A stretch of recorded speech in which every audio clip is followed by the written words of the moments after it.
अस्सलामुअलैकुम। Welcome to my YouTube channel learning with G. आज हम देखेंगे कि ओमिक्स टर्म क्या होती है, और उसके बाद इनके थोड़े से इन डेफिनेशंस के बाद हम देखेंगे कि जो प्रोकैरियोटिक जीनोम है और यूकैरियोटिक जीनोम है वो क्या होते हैं और उनके अंदर डिफरेंस क्या है। चलिए हम स्टार्ट करते हैं। बेसिकली जो ओमिक्स हैं वो उन पांच उनकी कैटेगरीज हैं। ओमिक्स का मतलब क्या है? Study of. ठीक है। अब अगर जीनोमिक्स है तो इसका मतलब है सारी की सारी जो जीन्स हैं उनकी स्टडी को जीनोमिक्स कहते हैं। ट्रांसक्रिप्टोमिक्स है तो इसका मतलब है कि जितने भी आपके पर्टिकुलर एक रीजन के अंदर जितने आरएनए एक्सप्रेस हो रहे हैं उनकी स्टडी को ट्रांसक्रिप्टोमिक्स कहते हैं। इस तरह प्रोटियोमिक्स जो है वो सारी प्रोटीन्स की स्टडी है। इंटरेक्टोमिक्स जो है वो प्रोटीन की जो आपस में इंटरेक्शंस हो रही हैं उनकी स्टडी है। इस तरह मेटाबोलोमिक्स जो है वो जितने भी आपके मेटाबोलाइट्स होते हैं पर्टिकुलर रीजन के अंदर उसकी स्टडी को कहते हैं। अब इनको वन बाय वन हम देखते हैं। तो अभी आपने पढ़ा जीनोमिक्स क्या है? जीनोम की स्टडी है। तो जीनोम क्या होता है? जीनोम जो है वो आपका कंप्लीट सेट ऑफ डीएनए या कंप्लीट सेट ऑफ जीन्स जो आपकी बॉडी में प्रेजेंट है उनको हम जीनोमिक्स कहते हैं। ठीक है। सॉरी, जीनोम कहते हैं और उसकी स्टडी को जीनोमिक्स कहा जाता है। इसी तरह जो प्रोटियोम है वो कंप्लीट सेट ऑफ प्रोटीन्स है और उसकी स्टडी प्रोटियोमिक्स है।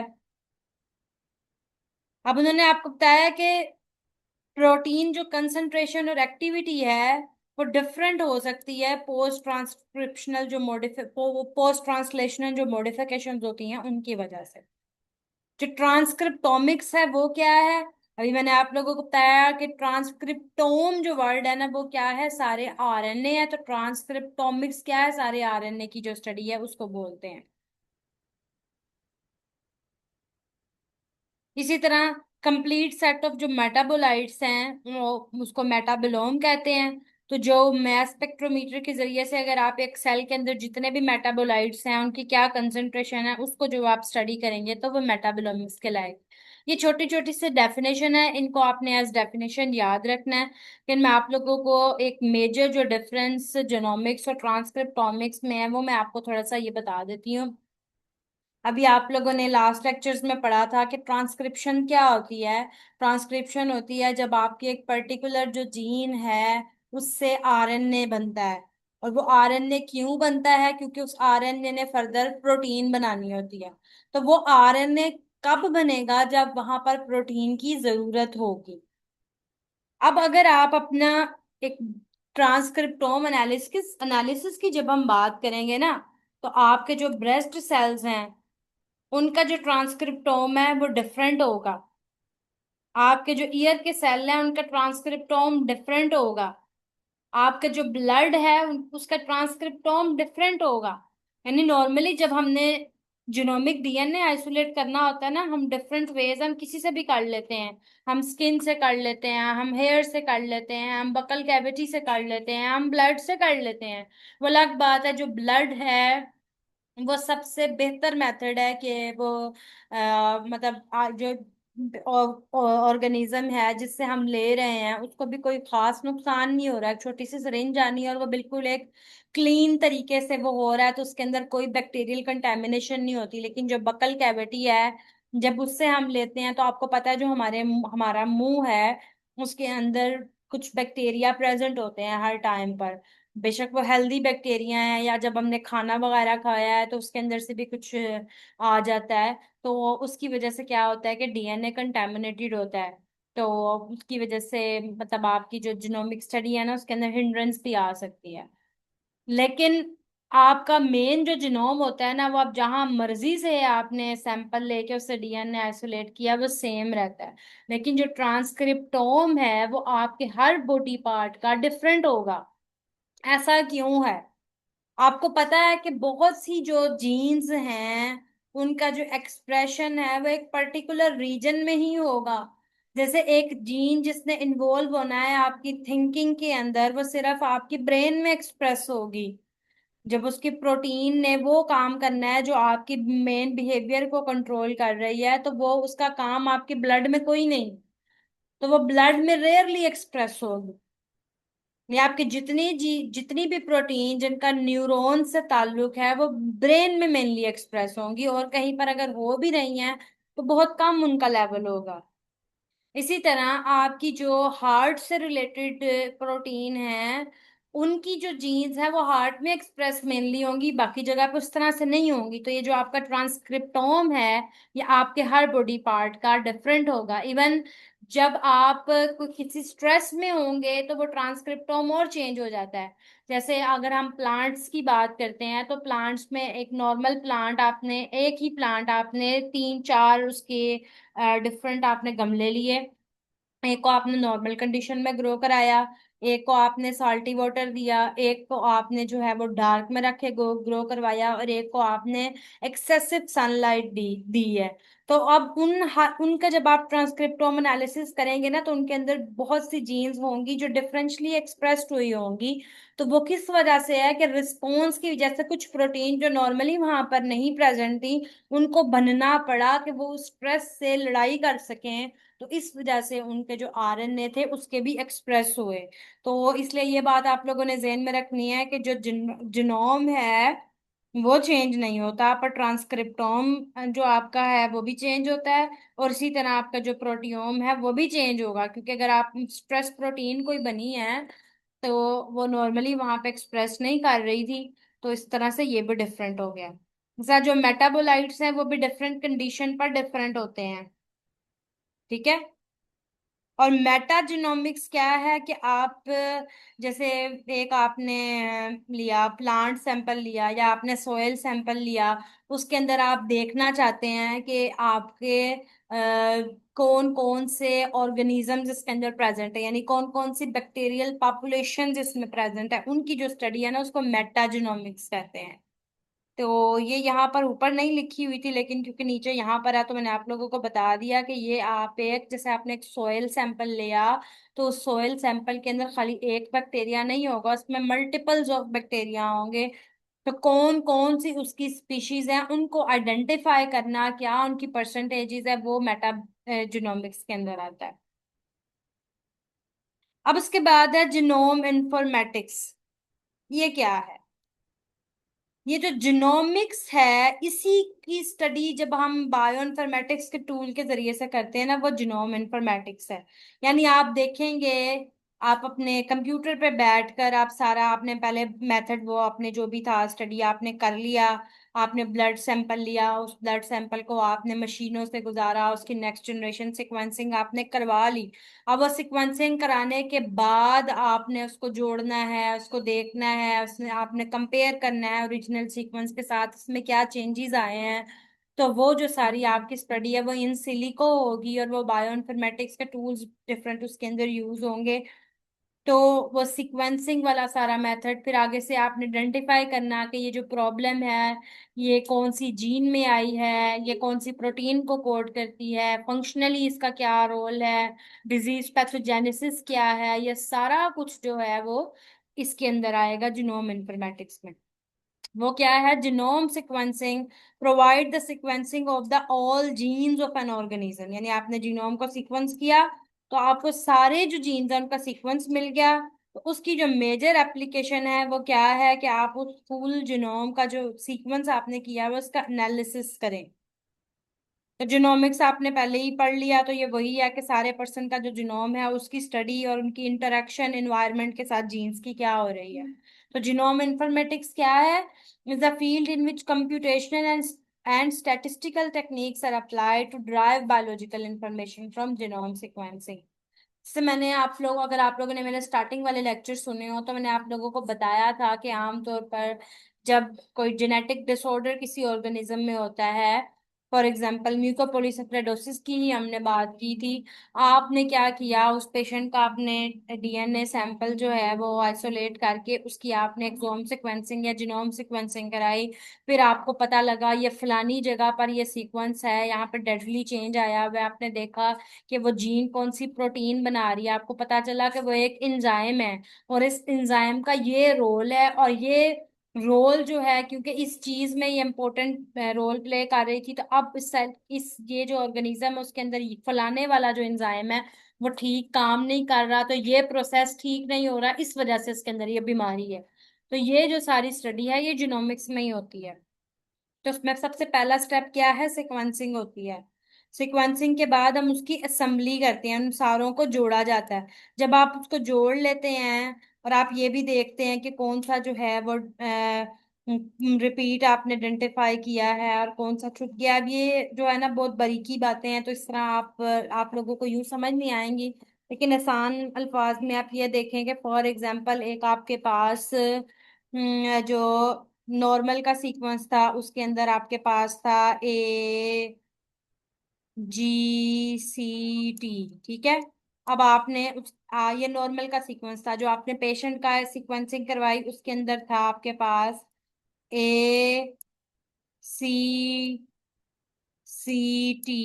तो आपने देखा कि ये एक न्यूक्लियोटाइड है जो चेंज हो गया, जी से सी में चेंज आ गया है। तो आप इसको एक वेरिएंट लिख देंगे कि आप कहेंगे फॉर एग्जांपल ये कोई क्रोमोसोम की पोजीशन है 9373 फलाना, और कन्वर्जन क्या है G to C। फिर आपने इसको, जो इसकी प्रोटीन, इससे जो प्रोटीन बनती है आप देखेंगे इसका ओपन रीडिंग फ्रेम क्या है, उसको आपने ढूंढा। ओपन रीडिंग फ्रेम आपको पता है क्या है, जो ATG से स्टार्ट होगा, स्टार्ट कोडोन से।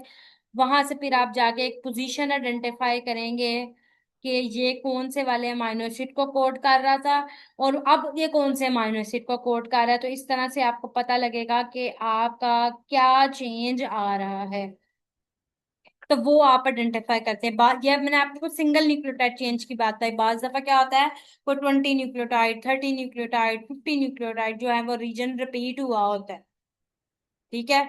बाज दफा कुछ रीजन डिलीट हुआ होता है, वो डिलीशंस हैं। और कुछ नया रीजन इंसर्ट होता है तो वो इंसर्शन होती है। बाज दफा दो न्यूक्लियोटाइड एब्सेंट होते हैं, एक न्यूक्लियोटाइड एब्सेंट होता है, तो उस वजह से हम उसको कहते हैं जी ये फ्रेम शिफ्ट म्यूटेशन है। इस तरह से कुछ चीजें होती हैं, तो उनको आपने आइडेंटिफाई करना। फिर उसके बाद आपने एक्सप्रेशन उसका चेक करना, अगर सिंगल न्यूक्लियोटाइड चेंज आया है तो देखना कि क्या वो आप एक्सप्रेस भी कर रही है, क्या वो प्रोटीन अब बना रही है या नहीं। उसकी फंक्शनल लेवल पर स्टडी करना कि ये जो जीन है, क्या पहले ये रोल इस तरह से प्ले कर रही थी, क्या अब भी ये प्रॉपरली प्ले कर रही है। तो वो जो सारा कुछ है वो आप इसमें स्टडी करते हैं। तो इसका कंक्लूजन क्या है, sequencing and analysis of the full genome paves the way for future discoveries. Different model organism can help explore our genome. जैसे मैंने आप लोगों को भी बताया, आपने कोई एक पेशेंट था किसी डिजीज का, कॉम्प्लेक्स सी डिजीज का, आपने उसकी इस तरह से जीनोम सीक्वेंसिंग या एक्सोम सीक्वेंसिंग कराई, आप लोगों को पता चला कि फलानी जो जीन है उसके अंदर इतना रीजन डिलीटेड है या ये वाला चेंज आया है, तो आपने कहा ये बीमारी इसकी वजह से हो सकती है, लेकिन आप एक ऑर्गेनिज्म की बेस पे आप उसको ये नहीं कह सकते इसी की वजह से। फिर आप क्या करते हैं, उस जीन को आप किसी मॉडल ऑर्गेनिज्म में जैसे माउस या जेब्रा फिश को लेकर उसका नॉकआउट करवाया जाता है कि वो जीन उसमें से SIRNA वगैरह के जरिए से निकाल दी जाएगी। फिर उसके अंदर अगर वही फिनोटाइप डेवलप हो जो आपके पेशेंट में थी, तो आप कहते हैं कि जी ये वाली जीन ये वाली डिजीज या फिनोटाइप कॉज करती है। तो ये इस तरह से ये सारा सिस्टम चलता है। उसके बाद है जिनोम्स। प्रोकैरियोटिक जिनोम कैसा होता है और यूकैरियोटिक जिनोम कैसा होता है। तो अगर पिछले लेक्चर्स आप लोगों ने पढ़े हो तो आप लोगों को पता होगा कि जो प्रोकैरियोट्स होते हैं उनके अंदर ट्रू न्यूक्लियस नहीं होता, और जो यूकैरियोट्स होते हैं उनके अंदर ट्रू न्यूक्लियस होता है। तो जो इस वजह से जो प्रोकैरियोट्स होते हैं उनका जिनोम भी छोटा होता है।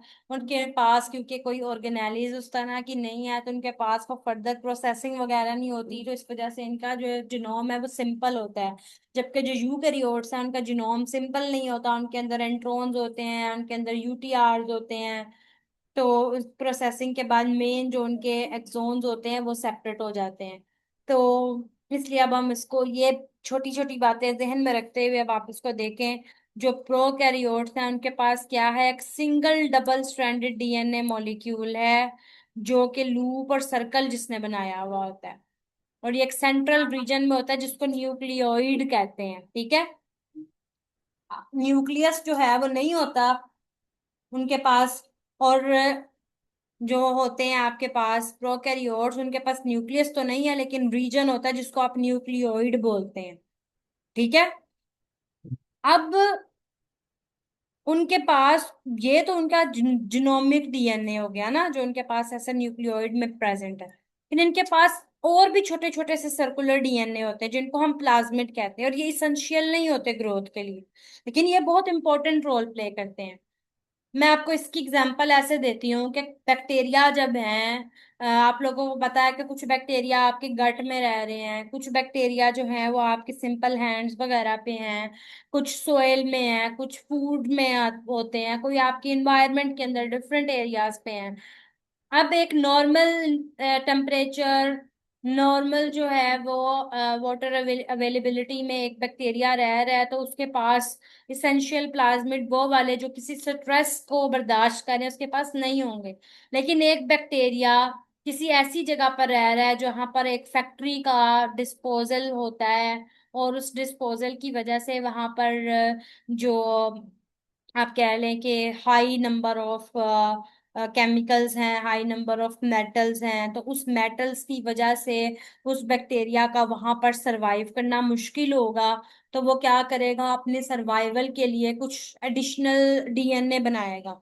तो वो प्लाज्मिड के पास होगा। प्लाज्मिड के अंदर मेनली रेजिस्टेंट जीन्स होती हैं।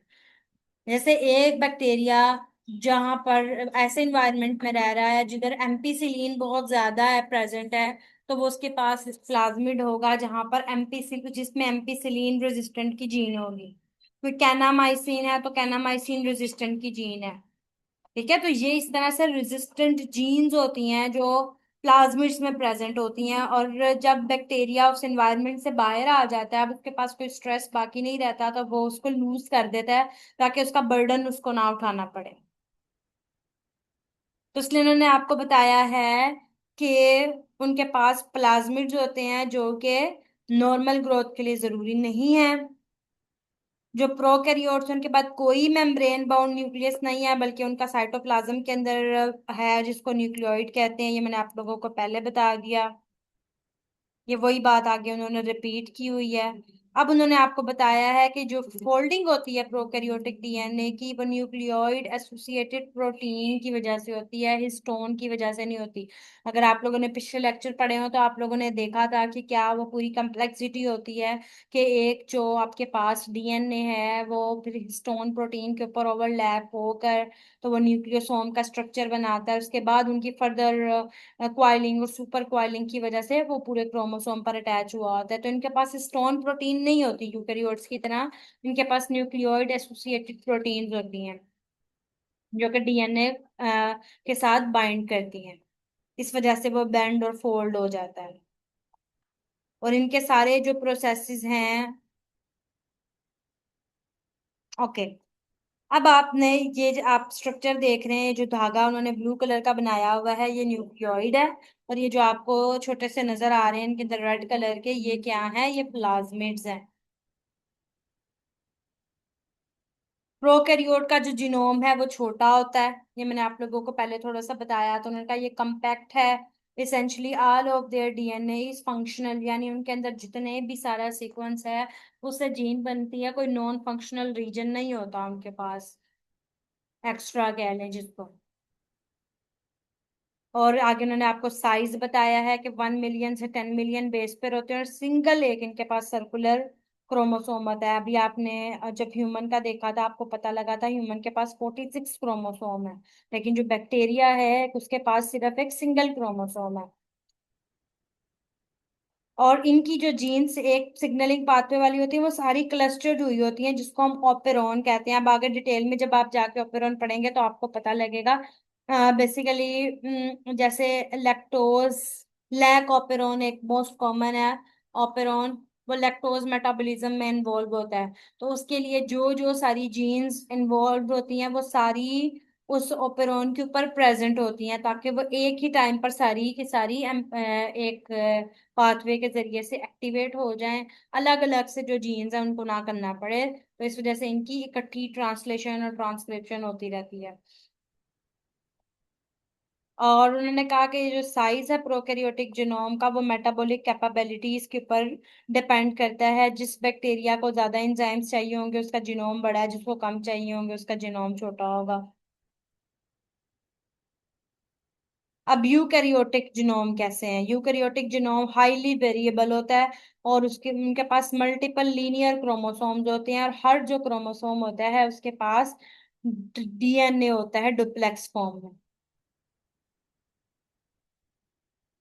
Many eukaryotic genes are split. Non-coding intron must be removed when exon supplies together to make a mature RNA। ये मैंने आप लोगों को बताया था कि जो यूकैरियोट्स होते हैं उनके जीनोम में एक्सोन के साथ इंट्रॉन भी प्रेजेंट होते हैं। इंट्रॉन आमतौर पर जो आपके एक्सोन हैं उनके दरमियान में पाए जाते हैं, लेकिन इनके अलावा भी बहुत से रिपेटिटिव रीजन्स हैं जो कि जीनोम के अंदर प्रेजेंट होते हैं, जो इंट्रॉन एक्सोन्स के अलावा हैं।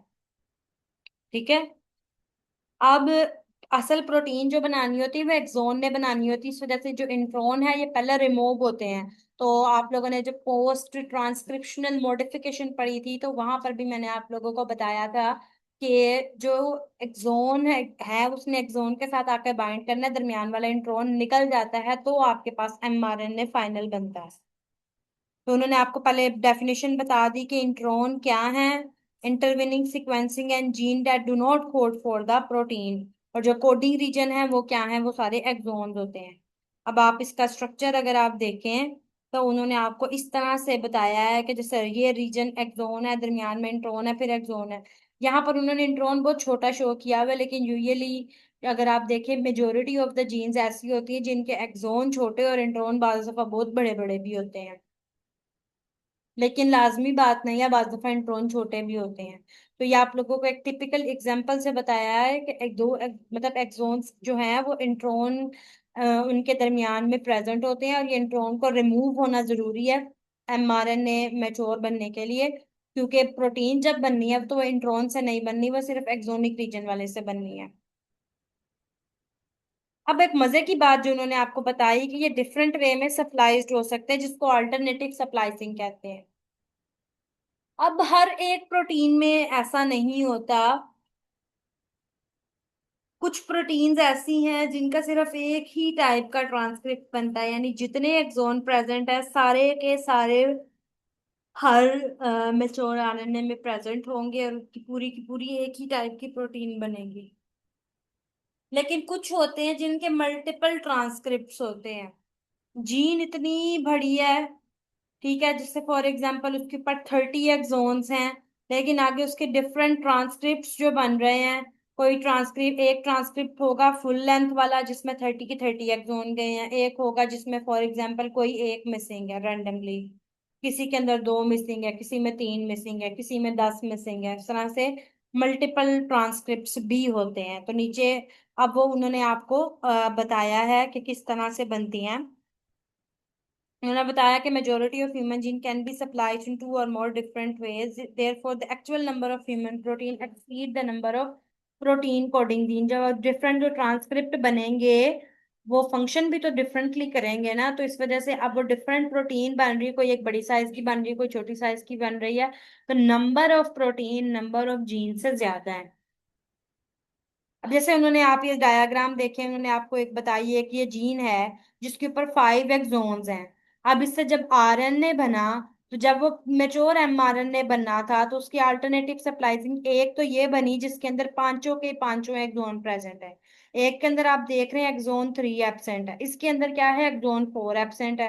तो अब उसकी वजह से जो प्रोटीन्स बनी है, इस प्रोटीन में आप देख रहे हैं कि ये जो रीजन है लूप रीजन दोनों प्रेजेंट है। इसमें ये वाला लूप रीजन एब्सेंट है और इस प्रोटीन के अंदर ये ऊपर वाला लूप रीजन जो है वो एब्सेंट है। साथ 3 डिफरेंट टाइप्स की प्रोटीन्स बन गई हैं। उम्मीद है आपको मेरा लेक्चर समझ आ गया होगा। अगर आपको कुछ समझ नहीं आया तो आप कमेंट सेक्शन में ज़रूर पूछें, और अगर आपको मेरा लेक्चर पसंद आया है तो इसको लाइक करें और मेरे चैनल को सब्सक्राइब करें। Thank you so much for watching. अल्लाह हाफिज़।